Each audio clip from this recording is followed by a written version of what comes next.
Hello students, আমি Nitish sir জ্ঞানজ্যোতি coaching সেন্টারের পক্ষ থেকে তোমাদের প্রত্যেককে জানাই আরও একবার স্বাগত। তো স্টুডেন্টস, আজকে আমি তোমাদের সঙ্গে আলোচনা করব যে সমস্ত ছাত্রছাত্রীরা নর্থ বেঙ্গল ইউনিভার্সিটি আন্ডারে বিভিন্ন কলেজগুলোতে পড়াশোনা করছো, প্রোগ্রাম কোর্স কিংবা অনার্স কোর্স, তাদের জন্য আজকে ডিএসসি এবং মাইনর যে সোশ্যোলজি রয়েছে সেকেন্ড সেমিস্টার, সেখান থেকে তোমাদের দেবে ইউনিট নাম্বার 1-এ তোমাদের রয়েছে কিছু ডাইভার্সিটিক্যাল ব্যাপারগুলো রয়েছে বা কনসেপ্টগুলো রয়েছে। সেই ডাইভার্সিটিক্যাল কনসেপ্টের মধ্যে আজকে যেটা আমি আলোচনা করবো সেটা হচ্ছে রিলিজিয়াস ডাইভার্সিটি, অর্থাৎ ধর্মীয় বৈচিত্র্য। ভারতবর্ষের ধর্মীয় বৈচিত্র্য নিয়ে কিন্তু আজকের এই ক্লাসটিতে আমি বিস্তারিতভাবে আলোচনা করব। ক্লাসটি শুরু করার পূর্বে তোমাদেরকে বলে রাখি, যারা নর্থ বেঙ্গল ইউনিভার্সিটি আন্ডারে বিভিন্ন কলেজগুলোতে পড়াশোনা করছো তারা অবশ্যই আমাদের চ্যানেলটিকে সাবস্ক্রাইব করে পাশে থাকা বেল আইকন অল প্রেস করে দাও, যাতে নেক্সট টাইম থেকে কোনো ভিডিও আপলোড করলে তার নোটিফিকেশন তুমি সবার আগে পেতে পারো। এছাড়া তোমরা যারা ভাবছো যে অনলাইনে আমাদের কাছে কোর্স করবে বা পড়বে, তারা অবশ্যই যোগাযোগ করতে পারো আমাদের অফিসিয়াল নাম্বার 7076398606 নাম্বারে অথবা 6295916282 নাম্বারে। তোমাদের টোটাল কোর্স ফি হচ্ছে শুধুমাত্র যারা প্রোগ্রাম কোর্সে রয়েছে বা পাস কোর্সে রয়েছে 699, 6টা সাবজেক্টের পুরো প্যাকেজিং, এবং যারা অনার্স কোর্সে রয়েছে তাদের জন্য 999 রুপিস আপ টু সেকেন্ড সেমিস্টারের শুধুমাত্র কোর্স ফি। ওকে, তো দেরি না করে আজই যোগাযোগ করতে পারো আমাদের সঙ্গে। তো আজকের আলোচনার বিষয় রিলিজিয়াস ডাইভার্সিটি বা যেটাকে আমরা বলছি ধর্মীয় বৈচিত্র্য। তো ভারতবর্ষের ধর্মীয় বৈচিত্র্য যদি বলতে চাই তাহলে দেখবে কবিগুরু রবীন্দ্রনাথ ঠাকুরের একটা কথা খুব ইজিলিভাবে আমরা বলতে পারি, পরবর্তী স্লাইডগুলোতে ডিটেলসে আলোচনা করব, আগে শুনে নাও। কবিগুরু রবীন্দ্রনাথ ঠাকুর তার ভারতীর্থ কবিতায় বলেছেন, নানা জাতি নানা মত নানা পরিধান, বিভেদের মাঝে দেখো মিলন মহান। অর্থাৎ ভারতবর্ষের বৈচিত্র্য হচ্ছে এটা যে নানা জাতির মানুষ এখানে আছে, নানা ধর্মের মানুষ আছে, নানা বর্ণের মানুষ আছে, তারা নানান ধরনের পরিধান পরে নানান ভাষায় কথা বলে, তাদের মধ্যে আঞ্চলিক নানান বৈচিত্র্য রয়েছে, কিন্তু তারপরেও কিন্তু তাদের মধ্যে যেটা রয়েছে সেটা হচ্ছে মিলন। তো কবিগুরু রবীন্দ্রনাথ ঠাকুরের ভাষায় বলা যায়, নানা জাতি নানা মত নানা পরিধান, বিভেদের মাঝে দেখো মিলন মহান। অর্থাৎ এত কিছু বিভেদের মাঝেও যেটা সব থেকে বড় বৈশিষ্ট্য সেটা হলো ভারতবর্ষের ইউনিটি ইন ডাইভার্সিটি, অর্থাৎ বৈচিত্র্যের মধ্যে ঐক্য। চলো আলোচনা করছি ডিটেইলসে আজকের এই ক্লাসটি রিলিজিয়াস ডাইভার্সিটি। চলো দেখো, প্রথমত এখানে আমি কিছু কনসেপ্ট এখানে তুলে ধরেছি তোমাদের সামনে, যে ধর্মীয় বৈচিত্র্যের মধ্যে যদি বলি, ধর্মীয় বিভিন্নতা ভারতবর্ষের বৈচিত্র্যতার অন্যতম অলংকার আমরা বলতে পারি।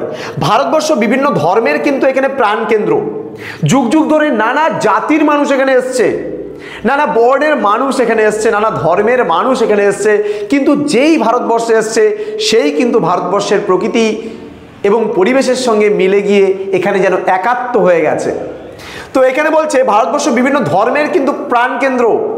এখানে নিশ্চিন্তে যে কোনো মানুষ যে কোনো ধর্ম কিন্তু এখানে করতে পারে, নিজের পছন্দ মতো ধর্ম সে কিন্তু খুব সুন্দরভাবে ধর্মীয় অনুষ্ঠান কিন্তু পালন করতে পারে, তার জন্য কোনো বাধা নেই। অর্থাৎ আমাদের ভারতবর্ষ সেকুলার স্টেট, অর্থাৎ ধর্মনিরপেক্ষ রাষ্ট্র। আমাদের ভারতীয় সংবিধানে ভারতকে ধর্মনিরপেক্ষ বলা হয়েছে, কারণ ভারত রাষ্ট্রের নিজস্ব কোনো ধর্ম নেই। আর এই সেকুলারিজম কথাটার অর্থই হলো ধর্মনিরপেক্ষতা, অর্থাৎ নিজের ধর্মের সাথে সাথে অন্যের ধর্মকে সহ্য করার ক্ষমতা। বোঝা গেল? তো আমাদের ভারতবর্ষ কিন্তু বিভিন্ন ধর্মের কিন্তু প্রাণ কেন্দ্র, এই জন্য ভারতবর্ষকে একটি ধর্মনিরপেক্ষ দেশ বলা হয়, অর্থাৎ ভারতবর্ষ একটা সেকুলার স্টেট। বলছে মূলত ভারতবর্ষ হলো 9টি ধর্মের সঙ্গম স্থল।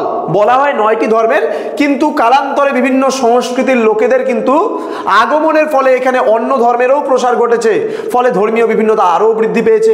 এখানে বিভিন্ন ধর্মের মানুষরা রয়েছে এবং সেখানে লোকের সংখ্যা যদি বলি আমরা, হিন্দু ধর্ম সব থেকে বেশি 82.41%, মুসলমান রয়েছে বা ইসলাম ধর্ম রয়েছে 11.67%, খ্রিস্টান রয়েছে 2.32%, শিখ রয়েছে 1.99%, বৌদ্ধ রয়েছে 0.77%, তোমার জৈন রয়েছে 0.41%, অন্যান্য ধর্ম সম্প্রদায় রয়েছে 0.43%।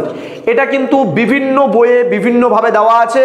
এটা কিন্তু যেই বই তোমাদের সমাজতত্ত্বের ওপরে খুব ভালো একটা ইনফরমেটিভ বই থেকে কিন্তু এই ডাটা বা এই তথ্যটা নেওয়া হয়েছে। এই তথ্যটা বিশেষ করে পার্সেন্টেজের যে তথ্য আছে সেই তথ্যটা কিন্তু সেখান থেকে নেওয়া হয়েছে। তো হিন্দু ধর্মে অনেক দেবদেবীর পুজো করা হয়, ধার্মিক উৎসব, দান, ব্রত, হোম, যজ্ঞ, তীর্থযাত্রা ইত্যাদির বিশেষ গুরুত্ব এখানে রয়েছে। রয়েছে। বৌদ্ধ ধর্মে যদি বলি সৎ দৃষ্টি, সম্ভাব, সৎ বাক্য, সৎ কর্ম, সৎ নির্বাহ, সৎ প্রযত্ন, সৎ বিচার এবং সৎ জ্ঞান বা সংজ্ঞান, এই 8টি বিষয়ের উপর গুরুত্ব দেওয়া হয়েছে। জৈন ধর্মে ত্যাগ ও অহিংসার উপর গুরুত্ব আরোপ করা হয়েছে। আবার ইসলাম ধর্মে একেশ্বরবাদী, মানে একটা ঈশ্বর আল্লাহ, ঠিক আছে। দেন বলছে শিখ ধর্মে একেশ্বরবাদী ও মূর্তি পূজা বিরোধী। দেন ধর্মের বিভিন্নতা, ভারতের একটি নিজস্ব মনোরঞ্জক বৈচিত্র্য, অর্থাৎ এখানে বিভিন্ন ধর্মের মানুষ রয়েছে, বিভিন্ন ধর্মের মানুষরা তাদের মতন করে ধর্মের মূল কিছু নীতি রয়েছে, সেই নীতিগুলো নিয়ে কিন্তু তারা তাদের ধর্মটাকে কিন্তু অবজার্ভ করে যাচ্ছে। তো স্টুডেন্টস, আমি যদি কিছু ছবি দেখাই তোমাদেরকে, বিষয়টা খুব ইজিলি তোমরা বুঝতে পারবে। দেখো, আমাদের ভারতবর্ষের মধ্যে তুমি বিভিন্ন জায়গায় যাবে ঘুরতে গেলে বিভিন্ন জায়গায় তুমি বড় বড় মন্দির দেখতে পাবে তো? তাহলে প্রচুর মন্দির পাবে। আমাদের ভারতবর্ষে বিভিন্ন জায়গায় ঘুরলে তুমি মসজিদ দেখতে পাবে, সুন্দর সুন্দর মসজিদ, অনেক বড় বড় মসজিদ দেখতে পাবে। তুমি ঘুরলে অনেক চার্চ দেখতে পাবে ভারতবর্ষে। তুমি ঘুরলে বুদ্ধগয়াতে যদি যাও, বুদ্ধিস্ট ধর্মের মানে সেখানে প্রচুর জিনিস তুমি পাবে বুদ্ধগয়াতে গেলে পারে। দেন আমাদের বিভিন্ন গুরুদ্বারাগুলোতে তুমি গেলে শিখ ধর্মের যে বিভিন্ন স্থানগুলো সেগুলো তুমি দেখতে পাবে। তো আমি জাস্ট এই যে ভারতবর্ষে ধর্মীয় বৈচিত্র্য, পৃথিবীর কোনো দেশে এমন বৈচিত্র্য নেই, তাই বলছে এমন দেশটি কোথাও খুঁজে পাবে না কো তুমি, সকল দেশের রানী সে যে আমার জন্মভূমি, অর্থাৎ ভারতবর্ষ। তো আজকের ক্লাসটা আমি এখানেই শেষ করছি স্টুডেন্টস। তোমাদের পরবর্তী ক্লাস আমি বিভিন্ন তোমাদের যে ডাইভার্সিটিগুলো রয়েছে সেই ডাইভার্সিটিগুলো নিয়ে আলোচনা করব। তোমাদের এই চ্যাপ্টারে রয়েছে প্লুরালিজম, যেখানে বহুত্ববাদ নিয়ে আলোচনা করব, এবং রয়েছে ইউনিটি ইন ডাইভার্সিটি, অর্থাৎ বৈচিত্র্যের মধ্যে ঐক্য নিয়ে আলোচনা করব। তোমাদের যেটা করতে হবে, আমাদের চ্যানেলটিকে সাবস্ক্রাইব করে শুধুমাত্র পাশে থাকা বেল আইকন অল প্রেস করে রাখতে হবে পরবর্তী ক্লাসগুলো পেতে চাইলে। তো তোমাদের উজ্জ্বল ভবিষ্যৎ গড়ে তুলবো আমরা, এটাই কিন্তু আমাদের প্রতিশ্রুতি। দেখা হচ্ছে খুব তাড়াতাড়ি আরও একটা নতুন ভিডিও নিয়ে তোমাদের সঙ্গে। তোমরা অবশ্যই আমাদের নাম্বারটা সেভ করে রাখো। পড়াশোনা সংক্রান্ত কোনো রকমের কোয়ারিজ থাকলে সেকেন্ড সেমিস্টার স্টুডেন্টরা আমাদেরকে নির্দ্বিধায় কল করতে পারো। শুধুমাত্র যে নোটস বা সাজেশনস দিয়েই কিন্তু আমরা চুপ থাকি এমনটা নয়, আমরা আমাদের স্টুডেন্টদেরকে বলি তোমরা আমাদের ক্লাসগুলো রেগুলারলি ইউটিউবে করো। আমরা কিন্তু একদম সিলেবাস ধরে ধরে তুমি যদি দেখো, খুব ভালো করে লক্ষ্য করো, আমরা প্রতিটা সিলেবাসের টপিক ধরে কিন্তু আলোচনা করছি এবং প্লেলিস্ট বানিয়ে দিচ্ছি, তোমরা সেখান থেকে ক্লাসগুলো করতে পারবে।